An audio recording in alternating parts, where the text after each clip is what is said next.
Alright. I'm back. I'm gonna give it another shot. Let's see what we got. I'm gonna use mouse and keyboard instead of my controller. So I should suck a lot more. But whatever. Go to gaming.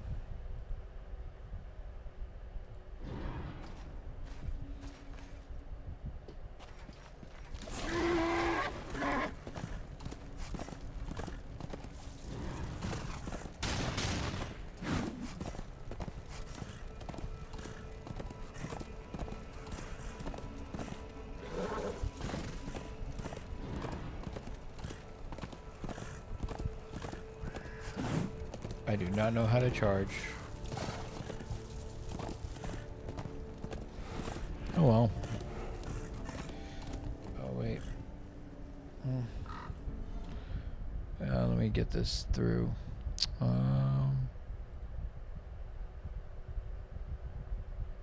There it goes. Sorry about that. The Vernantalo.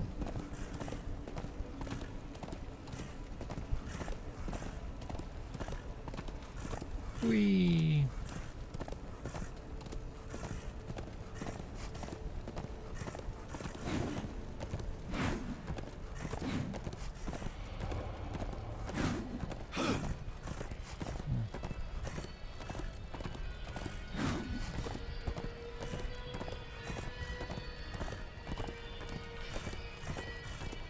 And for a game that's 2012, so 13 years old,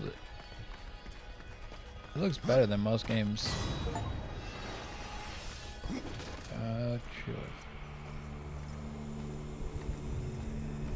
No skippy.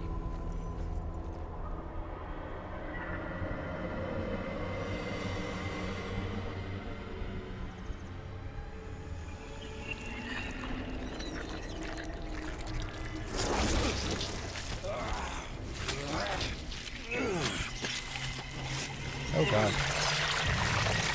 Don't take long. And so you have come, bearing your sin like a badge of honor. What do you seek, Pale Rider? Return of mankind. To a barren planet shorn of life. Oh, humans are weak and simple.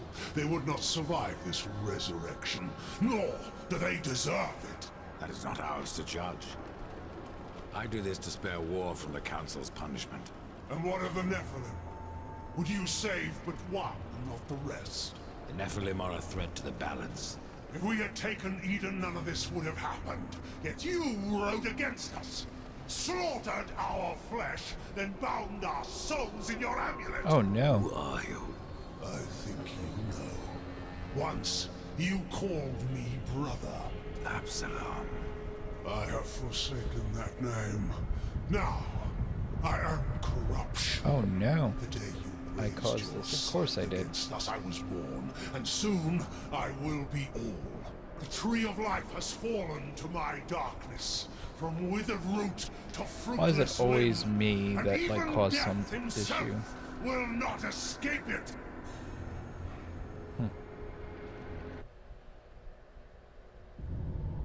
What defines a soul? Some call it the spark within that fights the darkness. No, not skip. That burns for life itself. But what of death, who became the Reaper on the day he slaughtered the Nephilim? He killed his brothers, his comrades, and Absalom.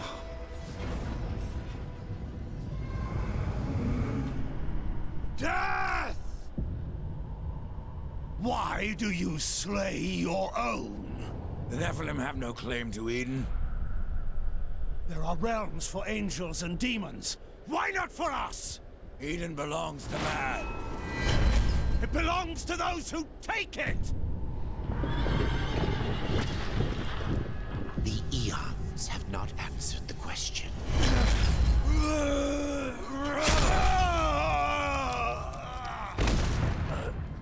Was it worth it? Brother. That one moment. No!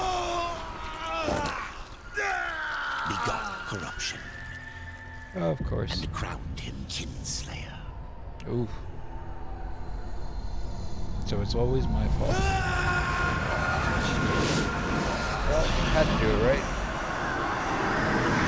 The bitter victory could not be undone.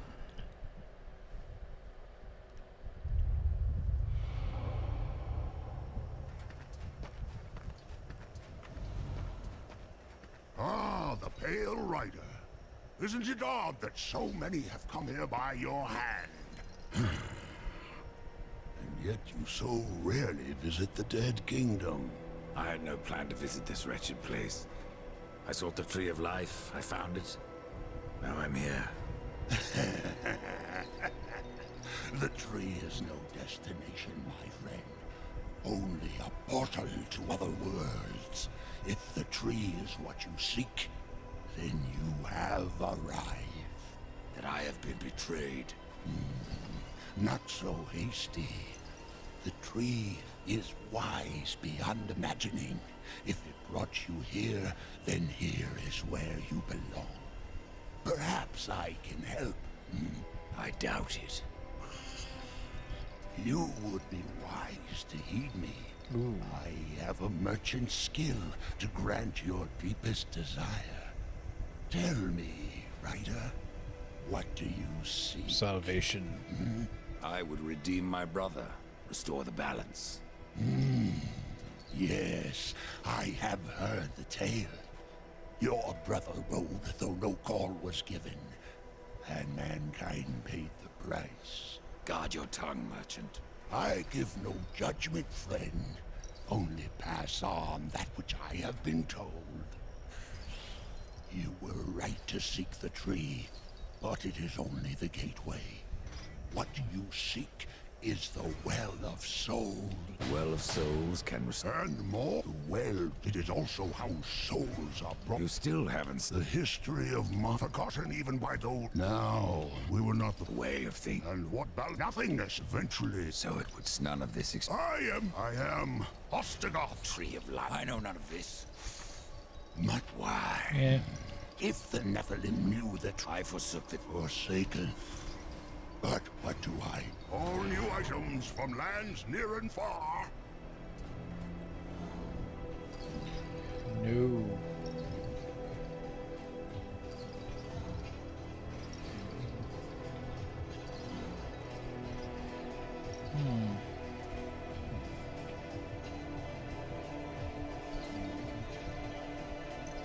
Ah, but the price is already so low.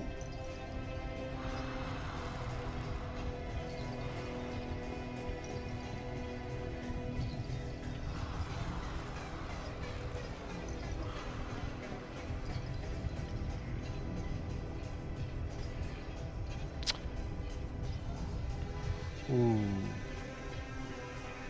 I've held on to that for ages.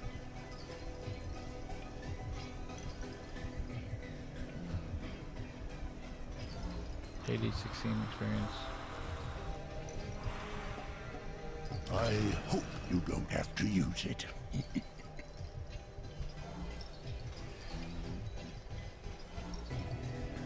Not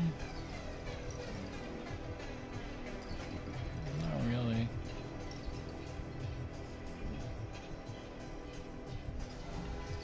Ooh. Yes. I know you'll take good care of it. Huh?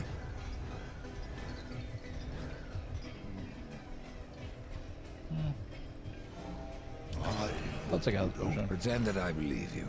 You must err. Even for you, my people may be lost, but they are worthless to most. But Val...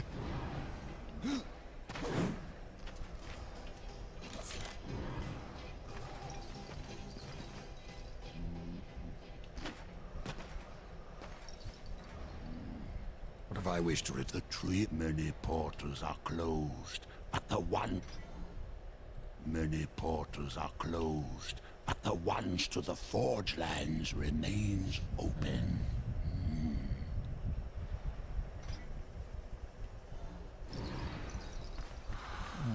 You know where to find me. have to go alone. This is no place for a horse. Is it? You sure? That's probably where you go.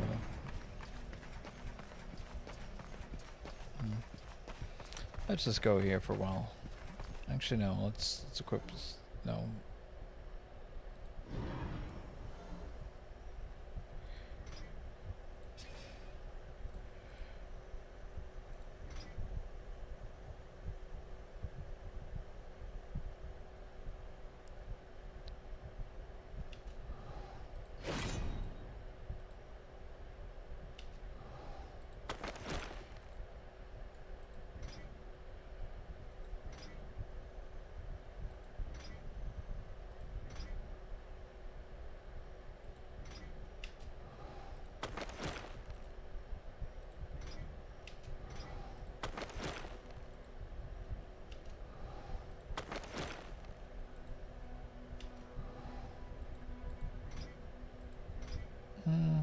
No.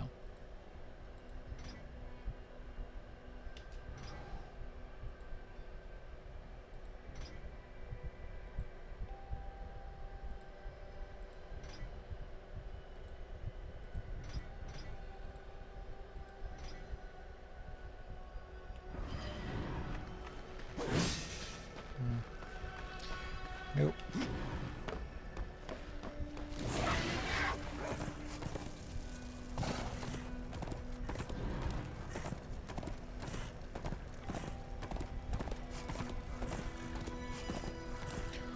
Whee!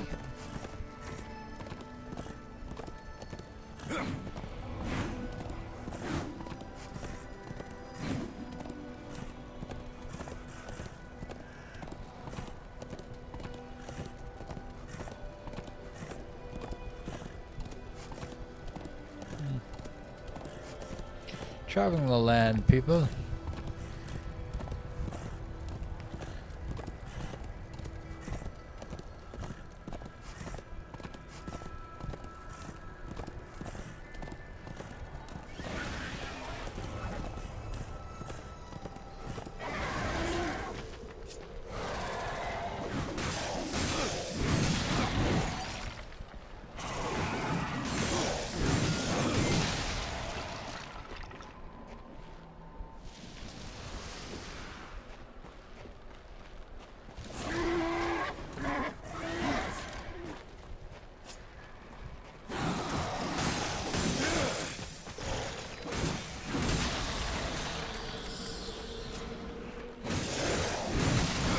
Ooh.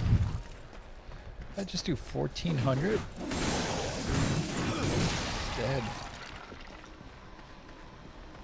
What is that? Common relic of a doom.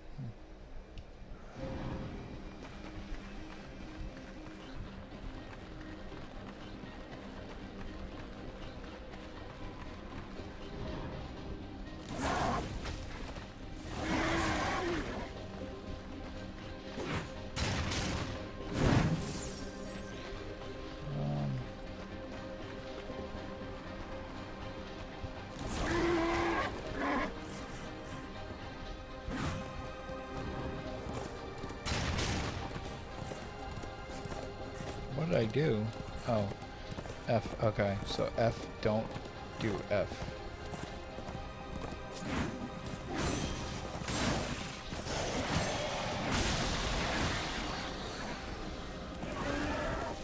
F is bad.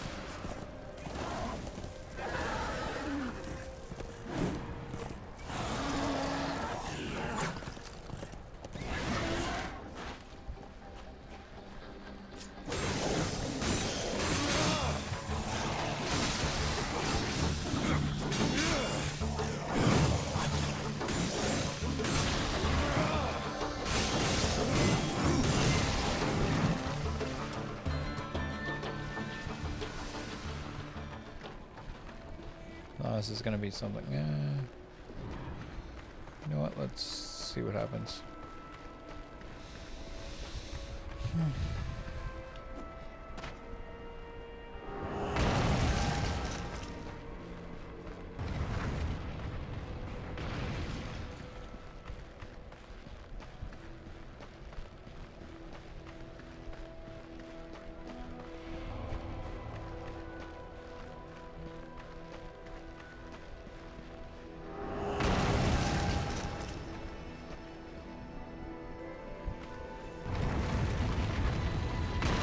this is going to be something I don't have to do right now. Oh, no, wait. This is going to be one of those bosses I have to kill.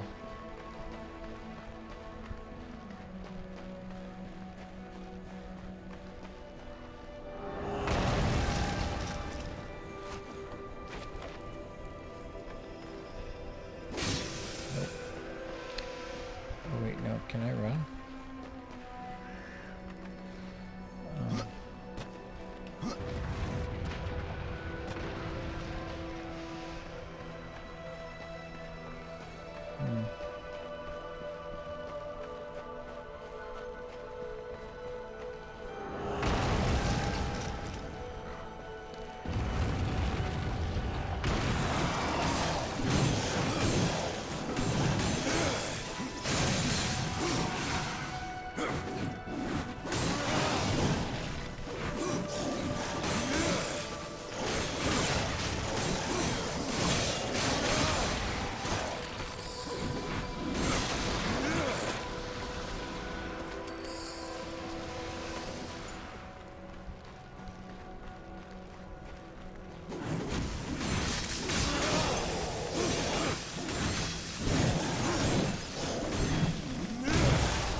Lord.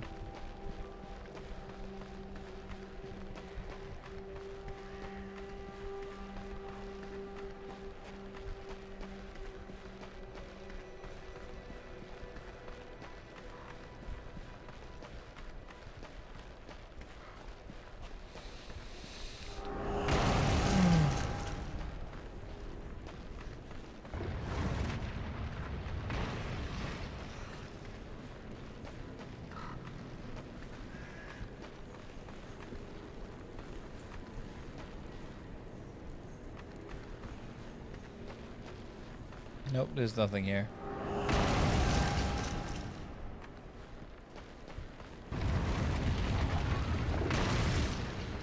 Actually, here, there's something.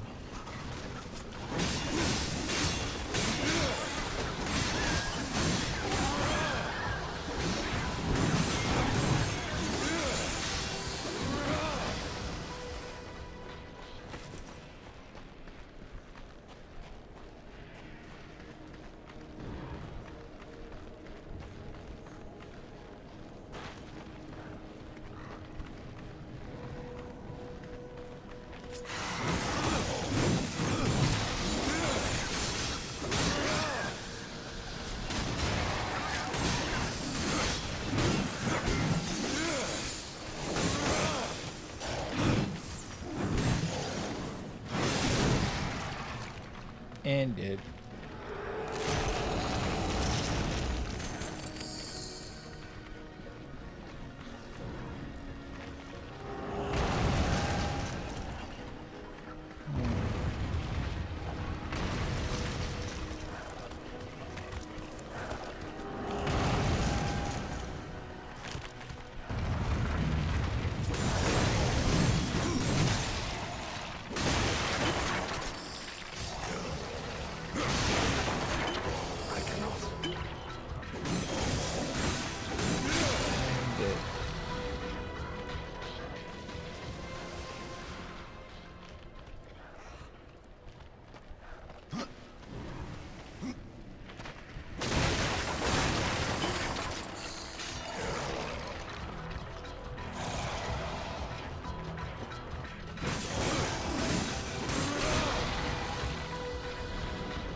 I don't see any way that would end well.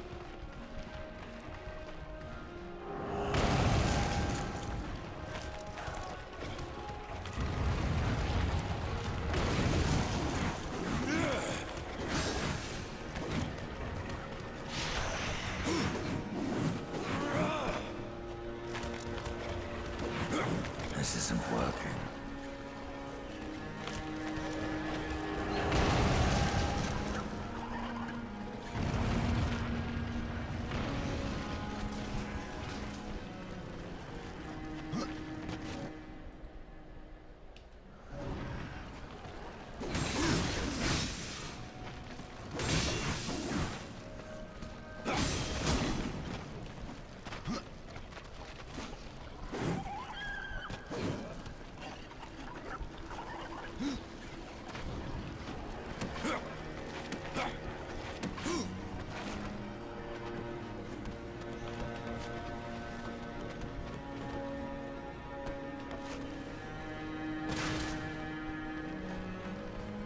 No. Can't go that way.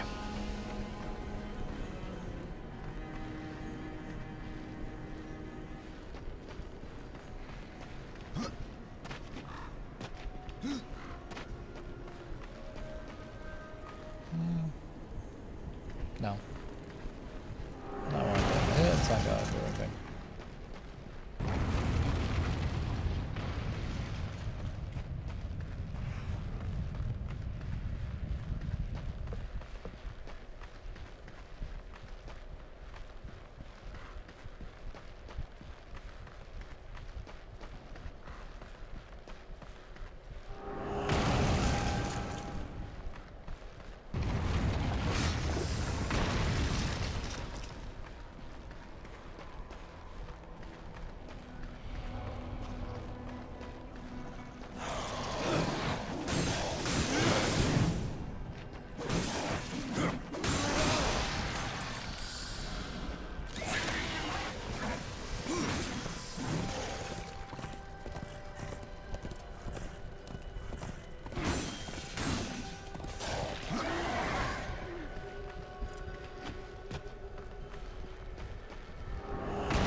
Oh, stupid.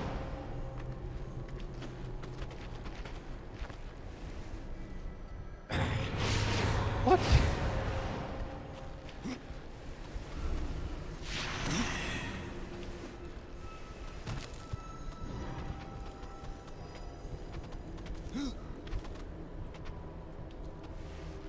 No. Oh.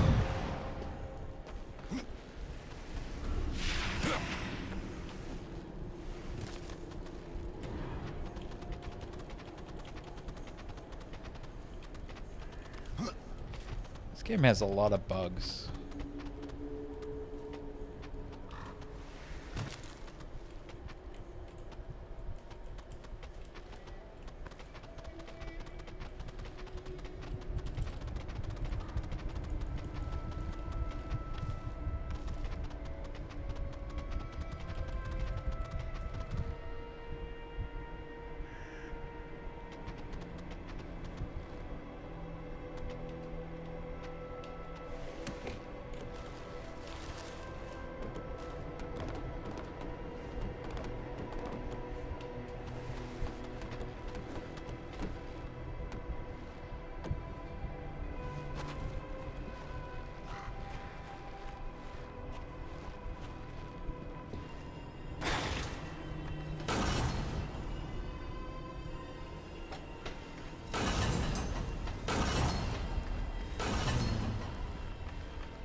I did not think I was going to make that, but I will take it. Okay then.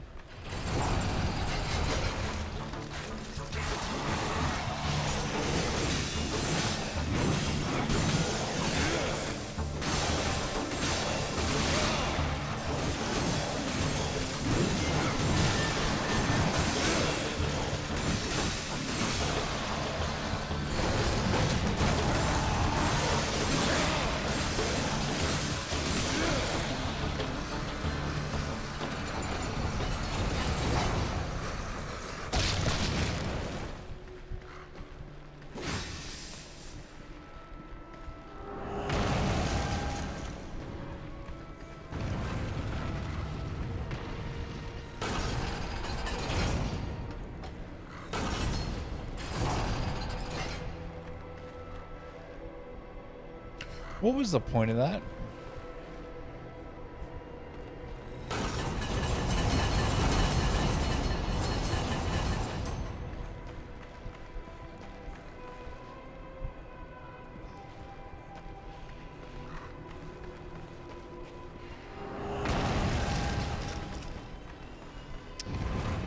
It's this way.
Oh.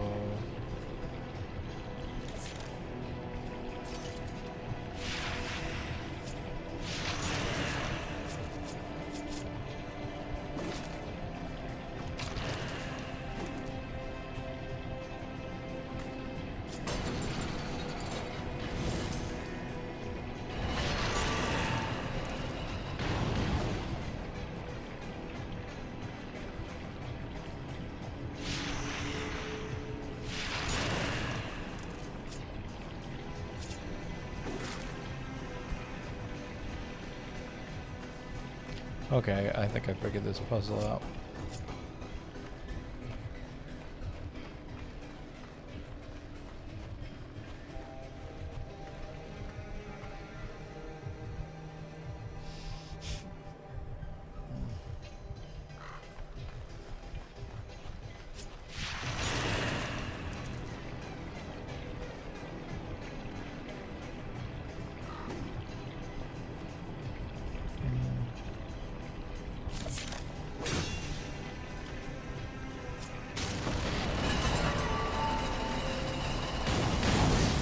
Hey, there we go. I solved a puzzle. Puzzle solver Maximus.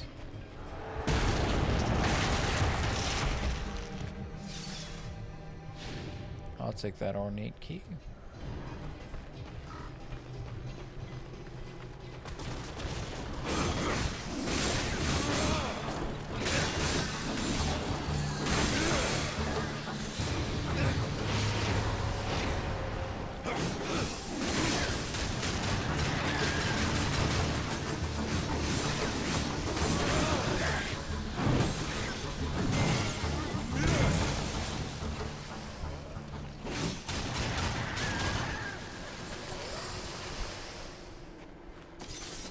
gotta start installing stuff.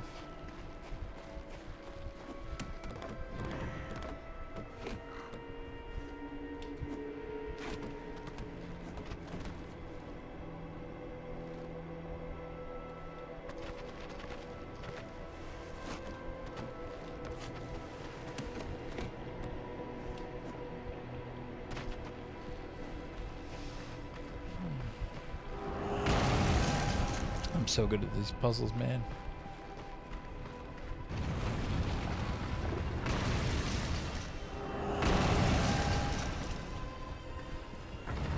Open the ornate key. Hey! What you doing? Yeah.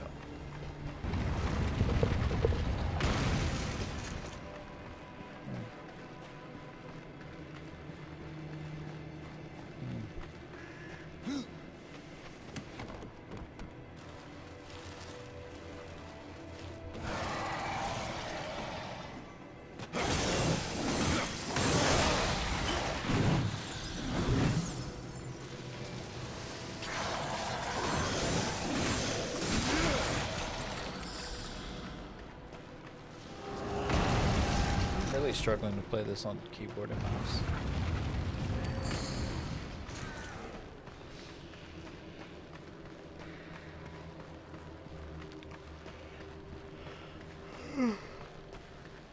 Lord.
Gonna skip it.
Oh, this guy. I have new items, if you have the coin.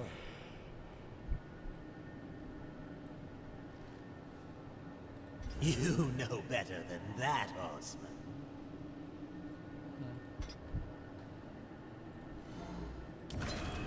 Let's sell some stuff.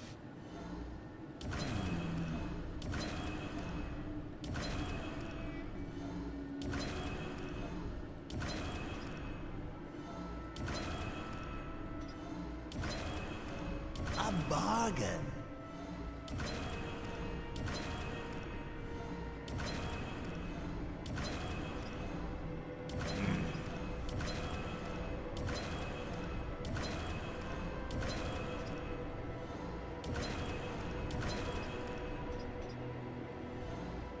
A bargain.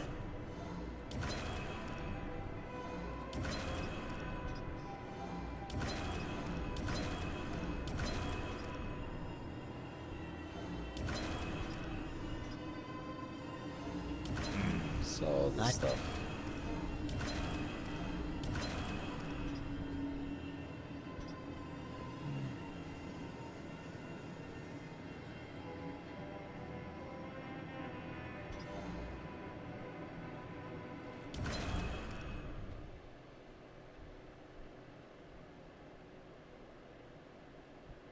An excellent choice. Interesting.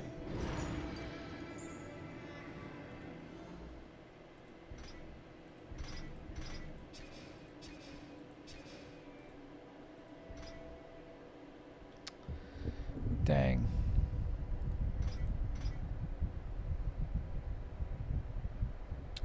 All right. And with that, I call it a night. No.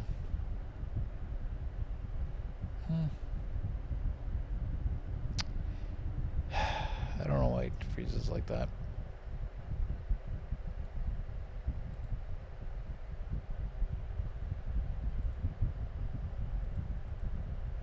I don't know.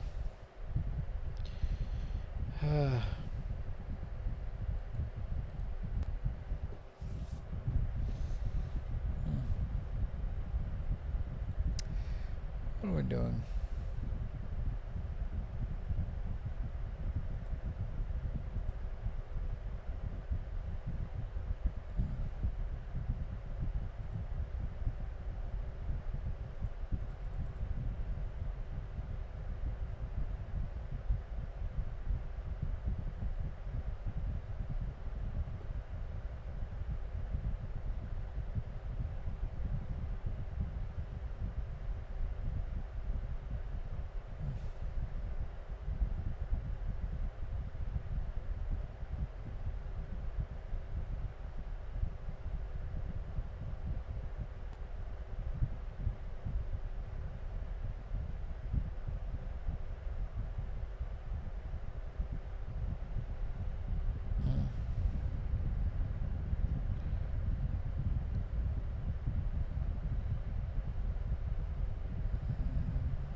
Alright.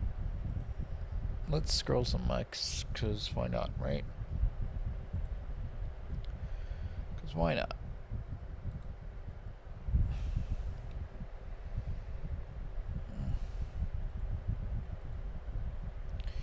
And let's see what we got. If anyone wants to hang.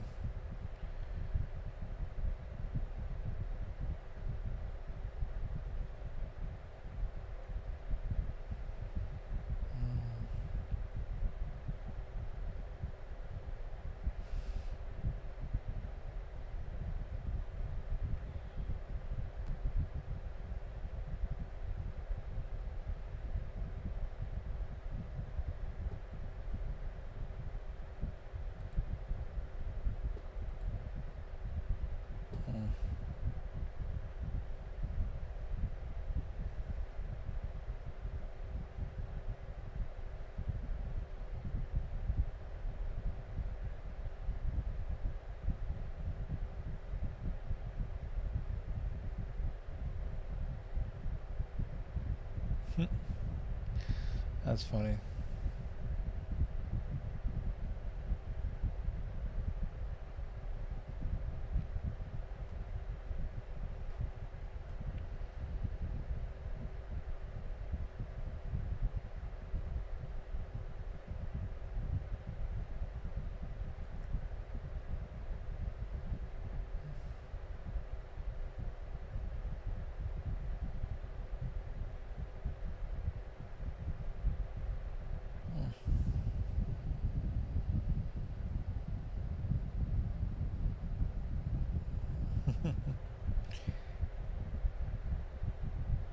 That's funny.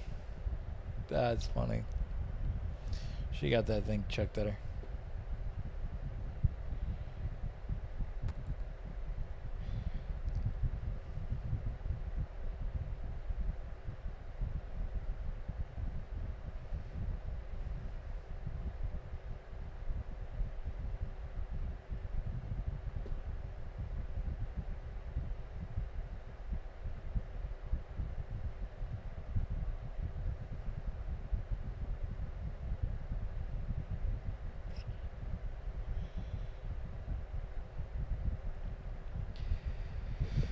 Oh, the Streamer of the Year awards is just, it's just sad. Yeah. Iron Mouse got snubbed for Streamer of the Year. Asmund Golgoth. It is a nepotism award. It is what it is. It's a friendship award, not nepotism, but I'm sorry. Extra Emily shouldn't not have been in the Streamer of the Year award. I think if you would have switched Extra with either Asmund or Iron Mouse, I think it would have a little bit more accurate. And it's funny how last year they wanted to give the award to Cinna instead of Emeru, but you can't say that Cinna was a better streamer than Emeru, a female streamer. So what they did was they moved Emeru to Streamer of the Year and then said, oh, you can't vote 2 times. You can't be in 2 categories. So that's how they gave Cinna the award last year. And this year, they're like, whatever, we can do it because they want to put Extra Emily in there for 2 places and say, like, because, I mean, it's a friendship award. This year, Emeru's finally going to get what she deserves, which is Female Streamer of the Year. And she was just terribly robbed last year, and I thought it was just awful what they did to her. But you know what? They're friends, and they don't. She can't say what everyone knew, but it is what it is. Category for performance games. How do you have 3 actives for the same game in it? Silk's only better one. No split fiction is the same.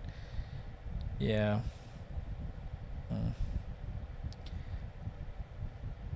I can't wait for the Expedition 33 awards. 1K. Nothing too crazy, really. We're back turn-based games, so we just forgot about this already.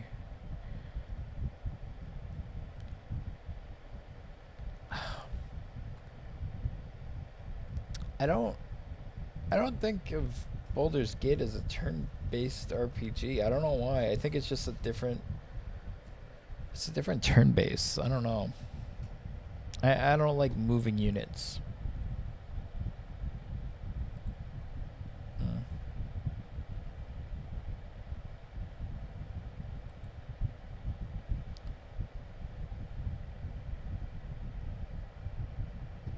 This is crazy.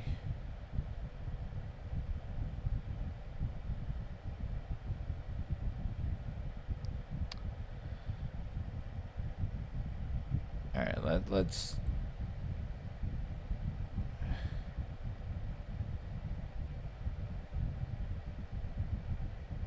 yeah.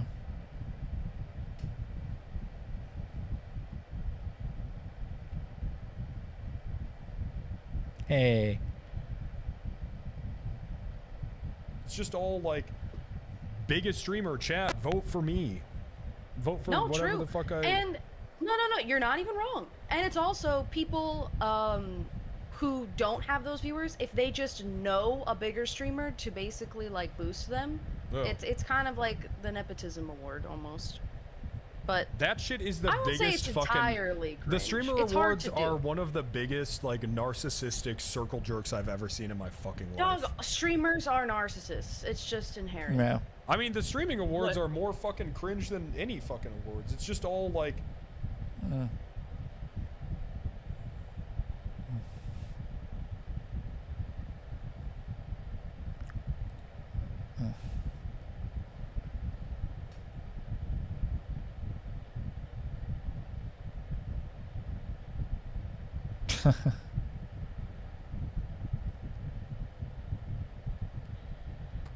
Oh, that was oof.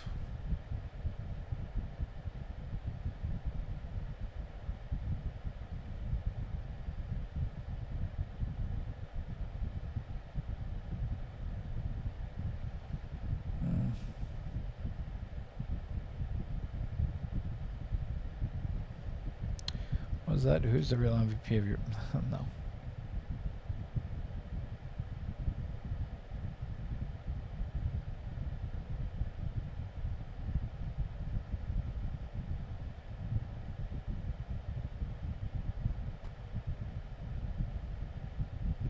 What game is this?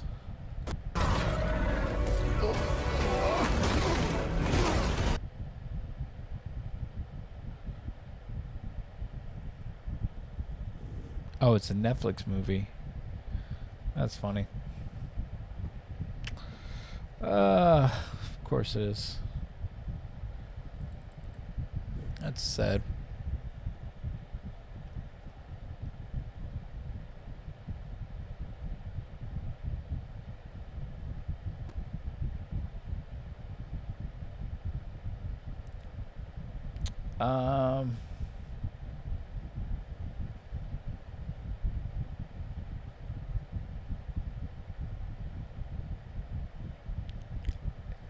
Is it bad that I want to give it to Charlie Cox because over Ben Starr? Because even though Ben Starr was in it longer, Gustav left such an impression on me.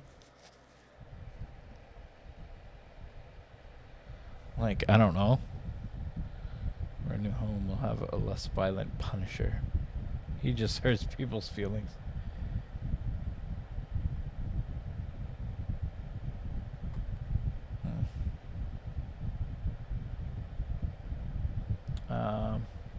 Alright. Let's go to YouTube. YouTube.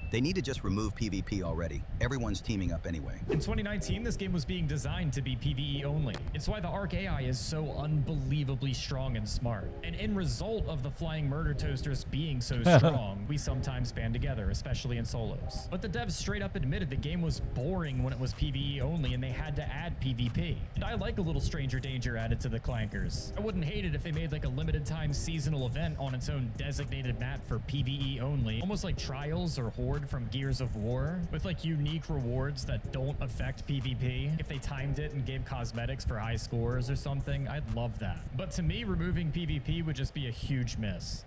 They need to just... Yeah. It's too much.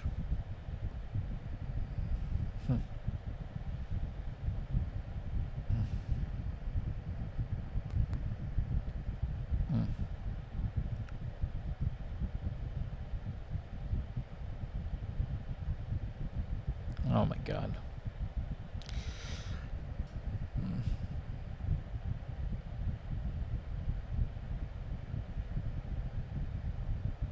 That's funny. Merv. Oh, it's a dog movie.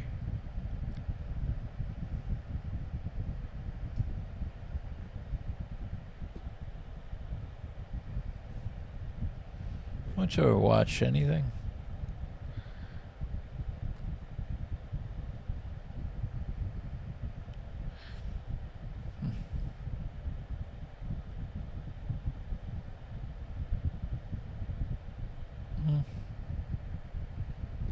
Nothing too crazy.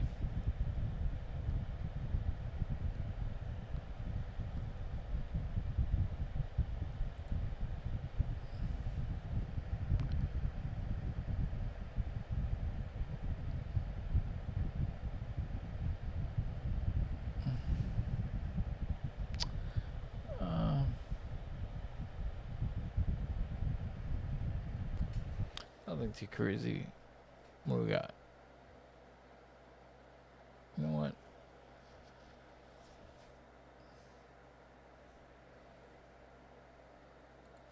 Let's get legendaries go.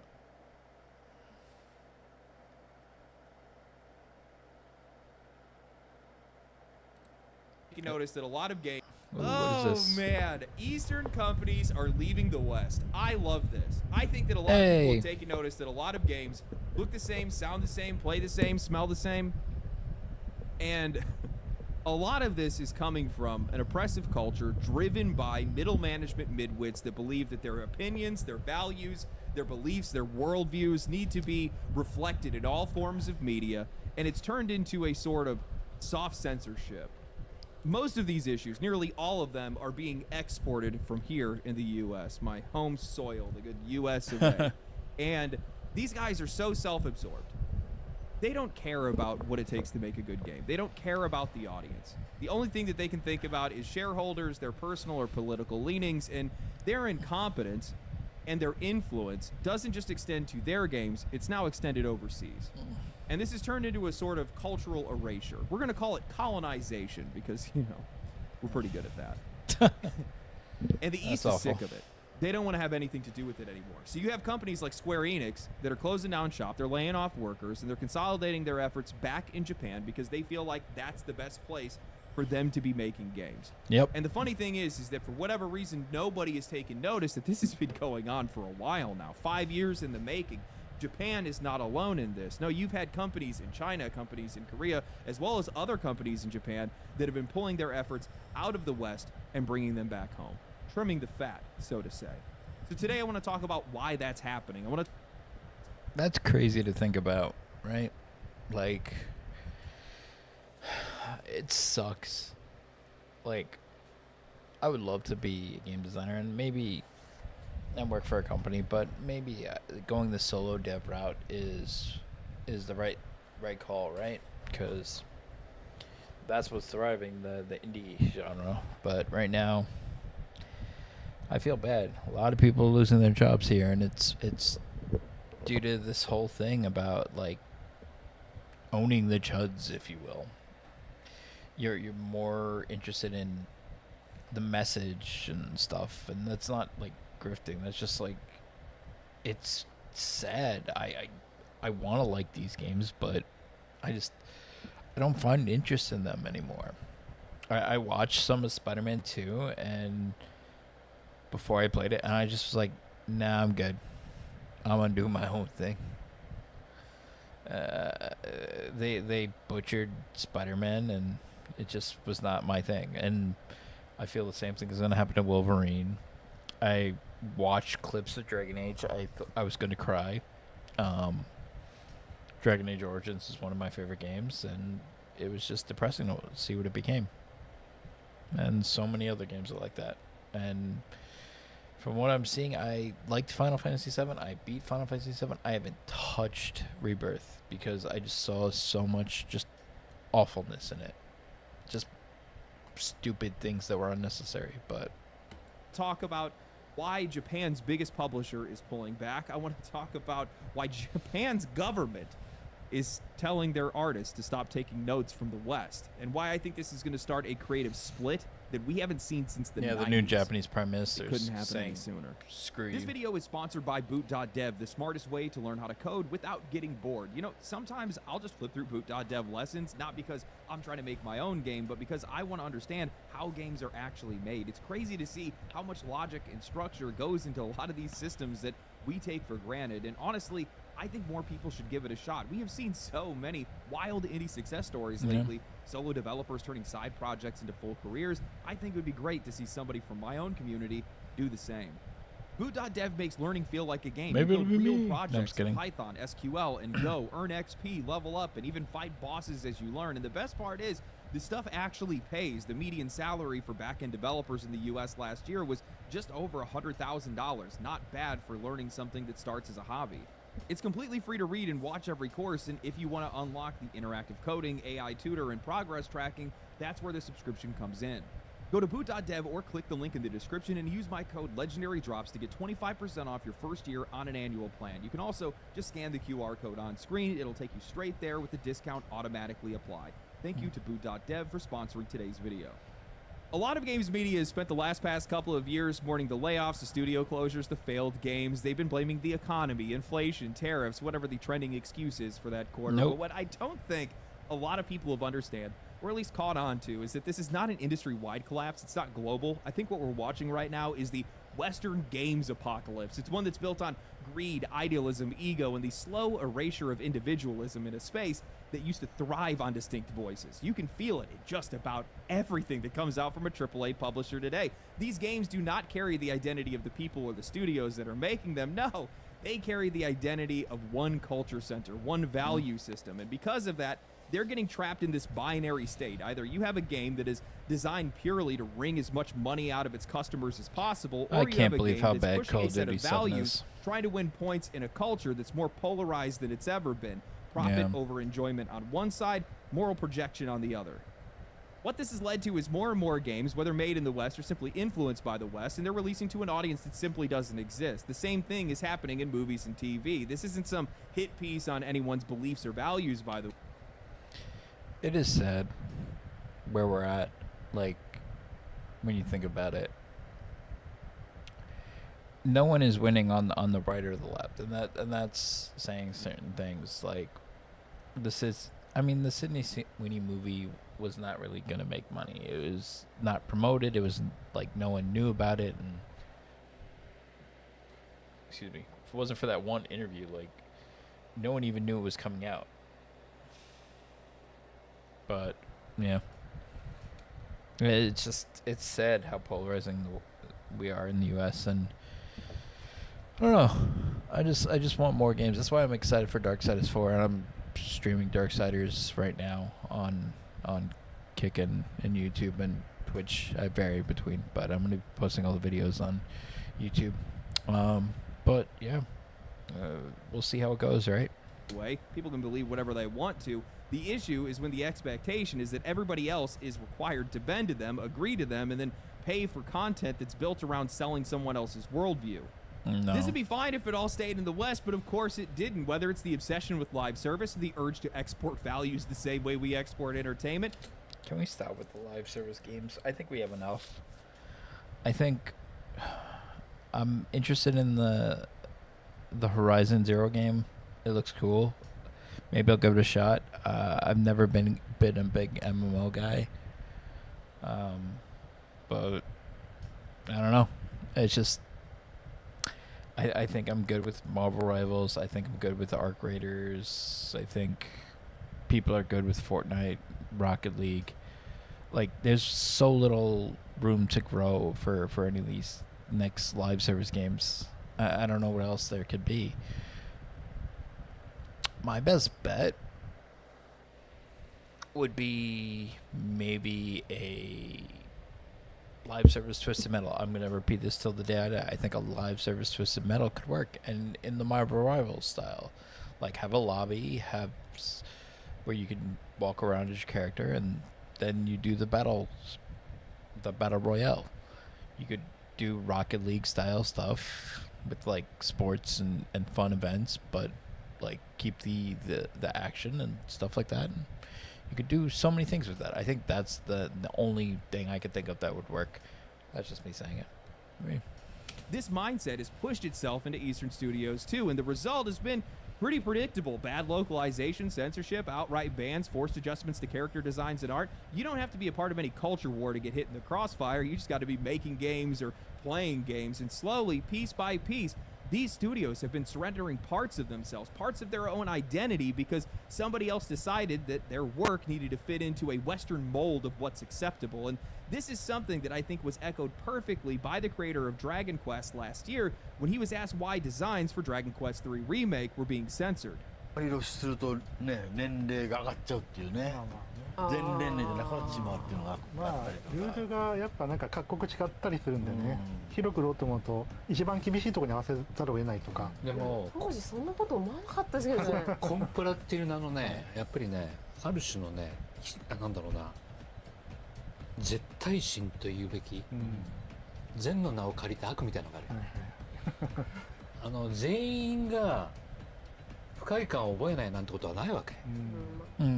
Under the name of compliance, it's like an absolute god and evil disguised as good. Man, that line goes so hard. You know this dude makes banger games. We went from starting wars over oil to telling girls to put on a shirt. My deepest apologies to the rest of the world. This brand of ideologically driven censorship is not just coming from Western game studios, it's coming from ratings boards, governments, and worst of all, credit card companies. These are the people who are basically telling these artists and these creators, bend to our values or we will break you financially. And the irony is that even with all this self-censorship, even with all the compromised creative directions, these companies are still losing money, a lot of money, because nobody wants to buy the end result. And those financial losses have not stayed contained. They have sent shockwaves across the ocean. Eastern governments are finally starting to wake up to what's happening, and they're actually doing something about it. Japan's Ministry of Economy, Trade, and Industry stepped up to defend its creative industries, especially games, manga, and anime, pushing growth while rejecting Western interference and restrictions being forced on them by global platforms and payment processors. The ministry's new policy lays out 5 key principles: large-scale, long-term strategic. 5 key principles of entertainment and creative industry policy is listed below. Large scale, long terms. Provide direct support, priorities those willing to take a challenge. No interference to contents of creative. That number 3 is the one that's going to be really good. And I think with AI, localizers are going to lose their jobs. And you know what? They only have themselves to blame for doing what they've done. I'm sorry. You'll always go back to the what was it, the Kobayashi. I don't watch the show, but I saw like the highlights of it, and I was just like, what is this? And the person that localized it went on like a tirade. It was just embarrassing. Support for spreading Japan-made content globally, no interference in content of creative works, direct support for creators and companies, prioritizing those willing to take risks. And now I love to see a government actually stepping up to protect its local industries. And the best part is these guys are not doing it alone. No, these companies are starting to fight back too, not with speeches, but with their budgets. Because when the West is trying to bully you into submission, you got to remember there's only one language to speak, and that language is money. Stop investing in them. Stop hiring them. Stop relying on them, and they will change their tune. And that's exactly what some of these Eastern game companies have started doing.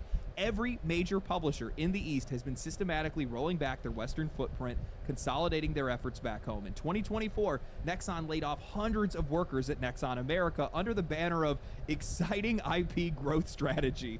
Tencent has closed 3 Western studios and laid off hundreds of workers. NetEase shut down 6 Western studios, adding to more than a dozen closures since 2022. And now, Square Enix is joining them. In an article from IGN written by Rebecca Valentine titled Square Enix Undergoes Mass Layoffs as it Reorganizes to Consolidate Development in Japan, Rebecca writes, via public posts from former employees as well as confirmation from internal sources, IGN has learned that employees in the UK and the US are being informed of layoffs today, with an unknown number of US employees being dismissed by the end of the week and a possible 137 jobs at risk in the UK. Under UK law, Square Enix must undergo redundancy consultations to see if any jobs can potentially be saved, so the final number in the UK can be smaller. It's not clear yet which teams will be impacted by this or it to will what be extent. all of them. Internally, a slide presentation, now publicly available, was also shared with employees earlier today, offered a progress report on Square Enix's ongoing reorganization of overseas organizations, of which this restructuring seems to be a part of. Per Square Enix, this strategy already involved closing overseas development studios and shifting towards consolidating development functions in Japan. As a part of this, Square Enix already sold off Crystal Dynamics, Eidos Montreal, Square Enix Montreal, and a number of associated IPs to Embracer Group. It also laid off workers across its Western operations in 2024. That leaves Square Enix with Life is Strange, Outriders, and the Just Cause franchises currently being managed by its Western studios, as well as publishing of the Power Wash Simulator. That's very little games. I didn't know. Well, the last Life is Strange didn't do well. Outriders, sure. Just Cause, it has its fan. I never played it, but yeah. Power Wash Simulator, I think, has its fans too, but other than that, I mean, can you blame them? Think about the kind of money that Square Enix is burning just by keeping these Western teams afloat. We're talking about studios that are getting paid Silicon Valley rates to churn out flops and drag the company's overall performance as well as their reputation. I saw a salary comparison last year that blew my mind. The average starting salary for a game developer in San Francisco was over $100,000. In Tokyo, it's less than $20,000. What? Oh no, I need to really put my time in coding. Japanese developers, or depending on how you want to look at it, one American developer is actively contributing to why Japanese developers are getting paid so little. That's what Western expansion looks like on a balance sheet. That's crazy. And look at the franchises they just mentioned. Just Cause hasn't mattered in ages. Outriders exploded out of the gate and then just immediately collapsed. And Life is Strange, listen, I'm not going to judge anybody. It's just not my type of game. But even then, how many times do we have to hear 20 million players? What does that even mean? Are those downloads, promotions? Is it Game Pass? There's commercial performance there, I'm sure, but I'm not sure that it's trending upward. No matter how many spin-offs or different DLCs they put out, it just hasn't caught on after that. Almost every single Western developed, Western published, or Western influenced project that Square Enix has touched has lost money. Marvel's Avengers was a generational disaster. Babylon's Fall died instantly and Forspoken. Man, I don't even know where to start with that one. But I do know why it happened. Misplaced influence, misplaced values, misplaced confidence, people pretending to represent the audience when they only want to represent themselves, and that mindset, that slow, creeping, boardroom-approved, ideological drift spread through Square Enix like a cancer. It erased their identity, their voice, and their sense of artistry. It turned a company that has been known for some of the most imaginative games on the planet into one that couldn't stop greenlighting projects that nobody asked for. And when those losses kept piling up, I think they woke up. I think they finally realized they were being pulled in the wrong direction, not just in the West, but inside their own walls in Japan, because that influence didn't stay overseas. It bled into the creative core of the company, and that's when the alarm bell started ringing. These publishers are doing exactly what they need to be doing right now. While there's still a few Western developers and Western studios and Western He really games likes that are promoting Dead absolutely Cells. fantastic, He really likes that game. These are studios that are living outside of the machine. They're not chained to the I've heard good social things, so. political nightmare that we are entered into almost every single day. And while I'm sure this message won't reach you, you're doing the right thing. We need some time alone. It's sad that we have to fail so much in order to learn a lesson like this, and it's just, I don't know, it's going to be a long road to recovery for the West at gaming. For now, we're just going to have indie games that come out and do well, and other than that, that's about it. I don't see the West doing really well. I mean, Ghost of Yotai did well, but here's the simple argument. Ghost of Tsushima sold 14 million copies, but the reason why it sold so many is because of how good the game was and how much positive feedback is, that over the course of a year or two, people kept buying the game. Ghost of Yotai, not the same. It's front loaded. It's not back loaded. Everyone knows what it is. Everyone that wanted to buy the game bought the game. And it just is what it is. It's not going to hit that 13 million mark. And here's the equivalent. Imagine Infinity War made like what it did, like almost $2 billion, and then they have Endgame, and Endgame only makes like 800 million. Yeah, it made a profit, but when you have a game or a movie that does like 1 to 2 billion, you expect the next one to do about 1 to 2 billion. if you have a game that sells 13 million copies, you expect the second one to sell about 13 million copies. For it to go down from 13 million to, I'm going to say 5 to 6 over its lifespan, that's a huge drop off, man. And I don't know, it's a win because it'll make profit, but towards the next game, I don't know. It's not the Pokemon ZA thing, so. Think about how much pressure these guys are under right now. They have ratings boards that are censoring them for showing too much skin.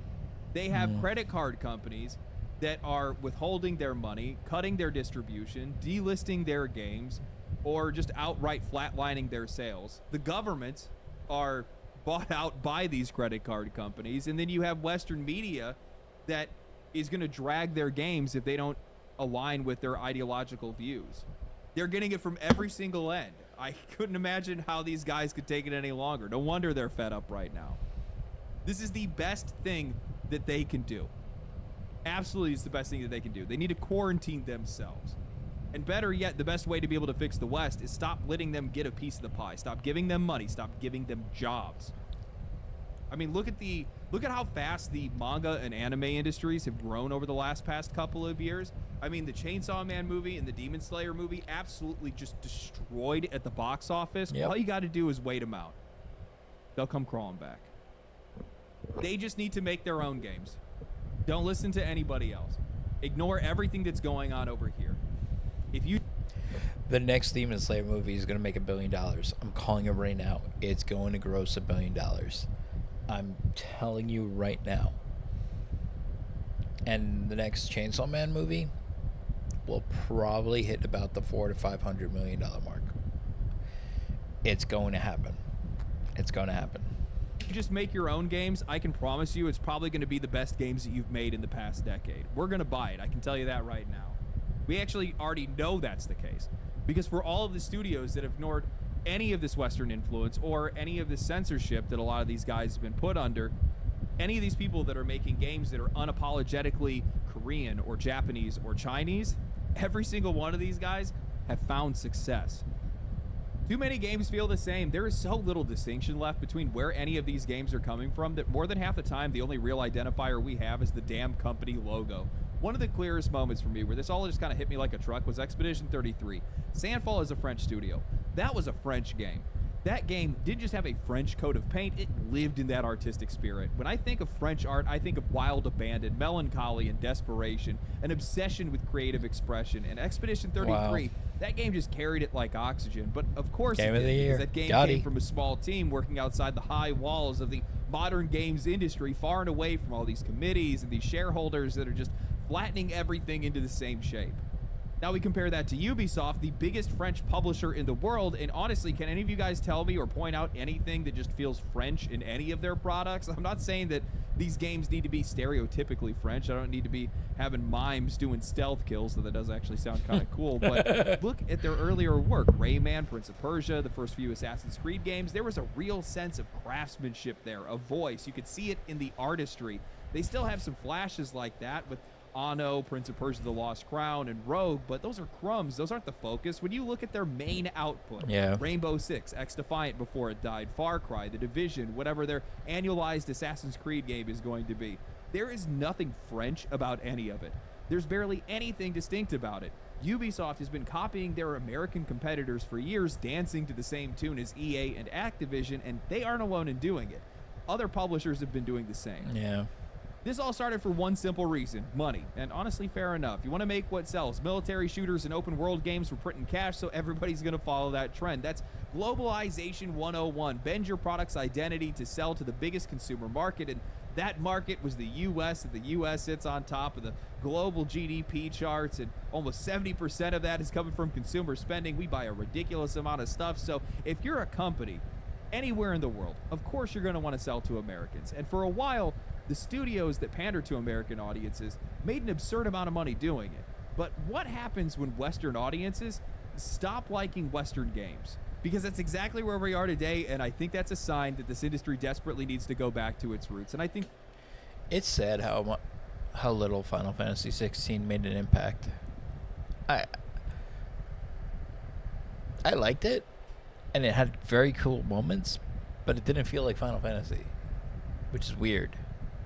Like, I don't know, playing it wise, like story wise, it felt like Final Fantasy a bit, but playing it didn't feel like playing Final Fantasy. And I think that's why it didn't sell well. It tried to reach a new audience, and it barely scratched the surface of outside of the audience. And I mean, it's crazy to think of how many people like Claire Obscure Expeditions outsold Final Fantasy 16. Let's put that, like, let's realize how insane that is. This split between the East and the West, with these Eastern publishers consolidating their efforts back home, I think that's going to get us there. If you guys want to know what I mean by going back to your roots, just look back to the last time this industry faced a split like this, back in the 1990s. That was the last era where the East and the West were not trying to copy each other. They weren't trying to appeal to the same audience, the same reviewers, the same value systems. These guys are just making games the way that they made games. Japan was not looking over their shoulder at America. They weren't thinking about global markets, Western censorship, or what any of these ratings boards would have to say. They were just locked into their own culture, their own imagination, their own voice. And what came out of that era? Some of the best games ever made. Final Fantasy, Dragon Quest, Metal Gear, Resident Evil, Silent Hill, Chrono Trigger, all these games built on identity, not trend chasing. Meanwhile, the West had their own thing going on. Doom, Ultima, Fallout, Half-Life, an explosion of PC games that had nothing to do with what Japan was making. Two creative ecosystems, two identities, two visions, and both were thriving. Nobody was trying to homogenize anything. Nobody was being told to appeal to anyone because they didn't need to. And that's the part that people forget. The last time that Japan ignored the West, well, they entered into their golden age. As much as I hate to say it, I think the best example that this industry needs to follow creatively, not legally, is Nintendo. Outside of how shamelessly they've been phoning in the Pokemon series, they have remained the same company for decades. The same identity, the same focus, the same creative voice. They have ignored aging audiences. They have ignored whatever trends the rest of the industry is chasing, and they have laughed their way to the bank while everybody else has been scrambling to survive. And it works so simply. They have built the perfect model for an overseas publisher. Nintendo is split into Nintendo Japan and Nintendo America. The American side handles the publishing, marketing, localization, customer support, all surface level necessities of a Western presence. But every ounce of creativity, every major design, every game that defines their identity is made in Japan. That structure lets them rely on the people they trust in the West to be able to promote their games while keeping their culture, their artistry, and their vision isolated from all of the noise. You got to give them credit. Nintendo, as evil as they are now. Hey. Welcome. How are you? Nice. Got someone stopping in. It's always good.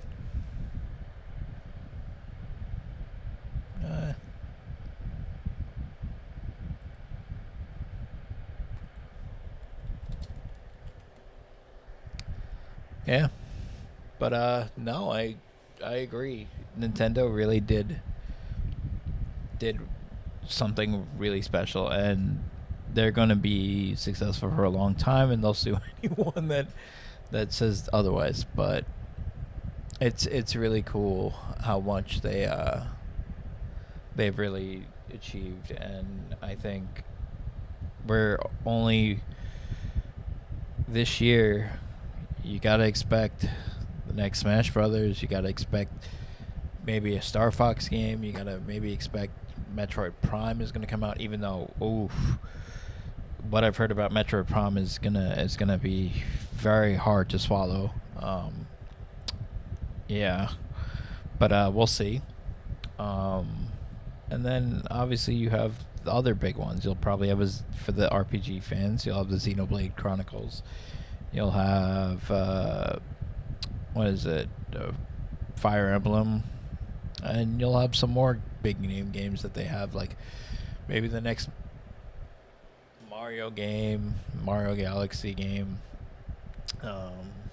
and so forth. And they're just going to rake in billions of dollars from it. It is what it is. And Sony and Microsoft are just going to struggle. Sadly. Oops. And now this is where my stance might rub people the wrong way, but I think it's the truth. I am a cultural essentialist. I think that collaboration can produce some incredible things, sure. But cultural expression, the real stuff, the stuff that really lasts, comes from a unified culture of making something for yourself, not for the world at large. The broader your target audience becomes, the more your creative voice gets lost, and once it's diluted, it's gone. And right now, one of the biggest problems in game design today is that dilution, that flattening, that desperate attempt to try to appeal to anyone and everyone and end up appealing to no one. You can feel the consequences of this everywhere. You feel it when the best JRPG in the past decade comes from France instead of Japan. You feel it when Final Fantasy convinces themselves that younger generations don't care about anything other than action games and rewrite their entire creative signature to be able to match a belief that isn't even grounded in reality. You see it across this entire so sad. industry. I talked about that. Identity It's is just being muted, culture is being blurred out, and every major franchise is starting to feel like a remix of the same ideas, the same influences, and the same values. When I look at the biggest Eastern titles over the last couple of years, I think that the reason why these games resonated so deeply is because they didn't feel like Western games. They didn't try to. They represented a cultural worldview that was completely outside of our own. And because of that, everybody wanted to play it. They pushed against the grain of what the Western industry has been insisting games actually should be, even though we've been telling them it's exactly what they shouldn't be. Take Stellar Blade. There is no shot anyone in the West is going to make a character that looks like Eve or even half the other women that are in that game, and we know that's the case because almost every Western reviewer had something negative to say about it. Not because the game was bad, but because the character designs... All those characters were based on real women. And it's embarrassing that they didn't notice that. Like, I'm sorry. Like, just you talk about shut up and consume product. Like, shut up and consume product. They look great. The characters were awesome. The story was okay. Wasn't great, but it was serviceable. But the gameplay, oh boy. Stellar Blade not being nominated last year was one of the biggest disappointments I thought in gaming last year, other than Black Myth Wukong not winning Game of the Year. Even though, in my opinion, I thought Fantasia was Game of the Year, in my opinion, but I'm knowledgeable enough and not egotistical enough to know that my Game of the Year isn't the best Game of the Year, which was Black Myth Wukong. It wasn't the party fun game that everyone forgot about. Like, I'm sorry, people are still talking about Black Myth Wukong and some are still playing it. Not many people are playing Astrobot. Sorry. Didn't align with their personal values. They then misrepresented its quality. They lectured the audience and they were shocked when players loved it anyway. Then you got Black Myth Wukong, a game that took the world by storm. Western media dragged it too, and again, it didn't matter. None of those voices, none of those noises mattered. What only mattered was how the players received the game, and the players saw something that they had never experienced before. A window into one of the oldest cultures on Earth, based on a story older than most languages, wrapped in style and tone that nobody else could replicate. Sure, it shares some DNA with some third-person action games, but that was the only familiar thing about it. And it's not just those two. Metaphor ReFantazio, Liza P, Persona, Digimon Time Strangers, Granblue Fantasy Relink. God, I love that game. Elden Ring, Armored Core 6. God, I love that one too. You can throw the gacha games into this pile. The reason why these games have succeeded and why they've continued to succeed is because they have something that the West has completely lost. A distinct, unfiltered creative voice. There is something unique and irreplaceable about these games, a perspective that we can't find anywhere else because it comes straight from the heart of that culture that made them. No dilution, no moral committees, no value laundering, just an unadulterated vision, fully expressed, with no apologies and no compromises. And players respond to that because we can feel that authenticity, even when we can't articulate it all the way. We know when a game is speaking with its own voice and when it's speaking with somebody else's. I just think that everybody needs to get out of everybody else's business and the world would be a better place, and so would video games. LD for President 2028. That's my campaign. Hopefully I don't sound like too much of a tool when I say something like this, but you know, this is something that I think extends to just about every country and every creative vision that's out there. I wish American games would go back to being about bros. You guys remember? Tool. No, I was kidding. there was a game I played, like, it's almost like a few years ago. Like, it was Broforce. That was actually very fun. Played like Contra. Like, I don't know, like a game like Contra, like that style could be fun. Or even, I mean, there's some Streets of Rage games, and River City Girls was fun. There was a Teenage Mutant Ninja Turtle game that came out that was decent. Their Power Rangers ones, but I don't know. Maybe some, I don't know, like an action bro game, like Doom, but even the last Doom was less bro, like too much talking and not enough action, not enough heavy metal music. It was just, I don't know, it just didn't work. For that was bros with swords. We had bros with cars and bros with guns, bros with guns, swords, and cars. I miss when blood feuds could only be solved through violence and not friendship and hugs at the very end. I don't need games to have a moral of the story. There doesn't have to be any morals at all. I just want it to be badass. I think that Space Marine 2 proved that pretty well.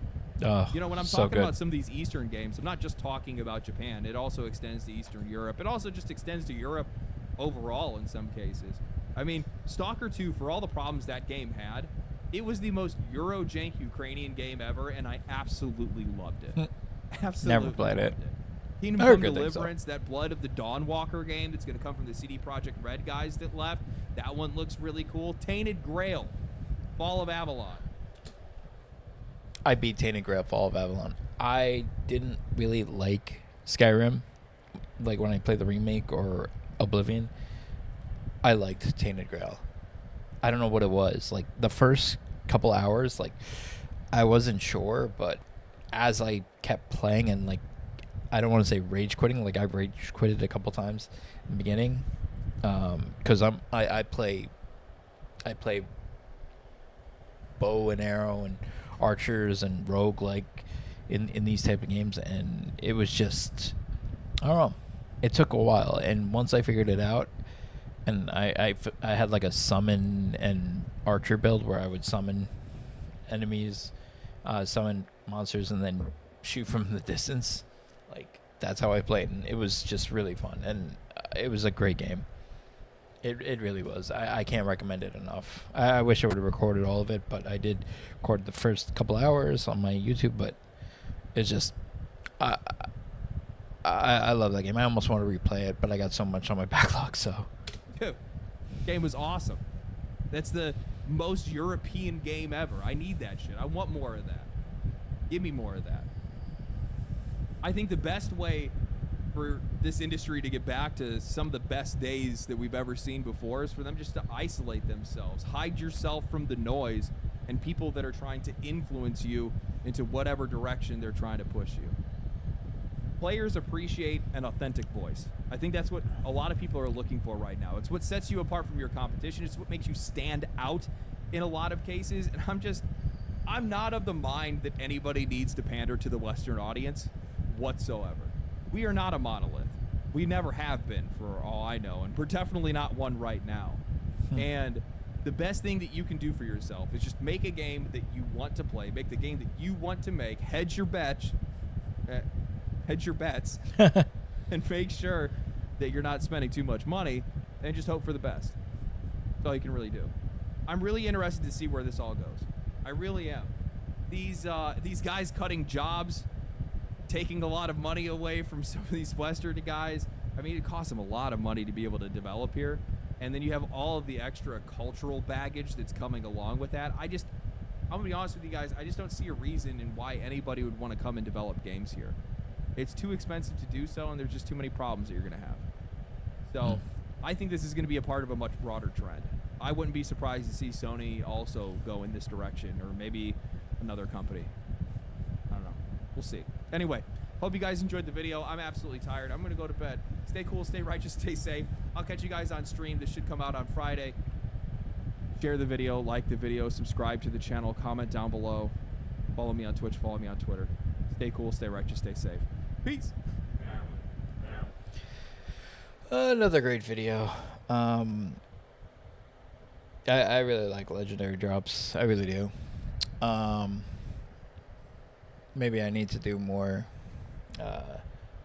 deep dives into more of his contents and reacting to it, but it's crazy. His success story is one to follow, and he seems like a really cool guy, and he's been mostly right about most of the stuff. Like, obviously you'll have some things that are like a little off by a little bit, but it's not like it's far right or far left. It's just normal things, and it's like he wants what's best for the industry, and we're just going in circles and beating ourselves up. But I'll leave it. I'll share the video in the description and everything like that, and leave you a link, like the video, like his video. Follow me, pretty much, and I'm gonna try to keep doing some more of these reacts and stuff like that. Maybe give my 2 cents on certain things, but I really want the industry in America to do much better, and I don't know. Even with the shift in culture, it's hard to say that it'll continue down this trend for 3 years, but I don't know.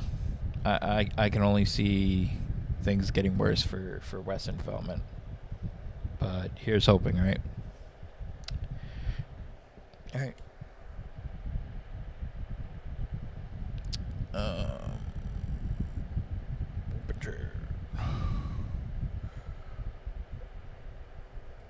All right, let's see what else we got.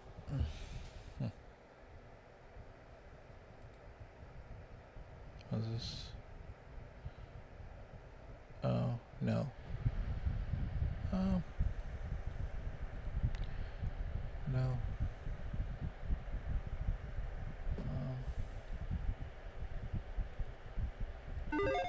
All right, today we're talking.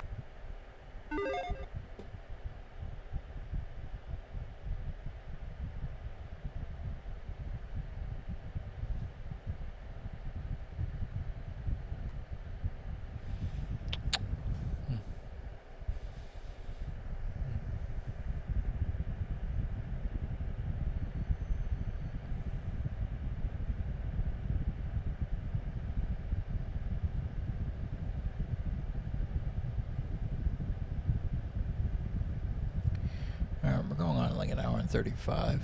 Not doing too bad.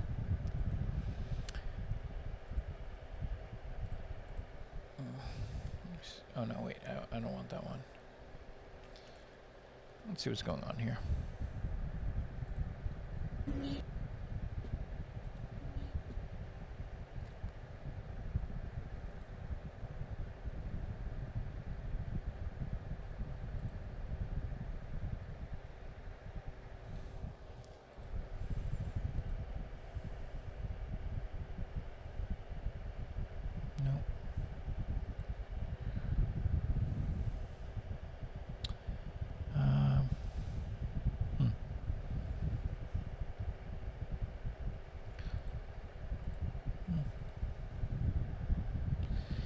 Alright, you know what, it's 3 o'clock, I gotta get stuff done tomorrow, so I'm gonna head off.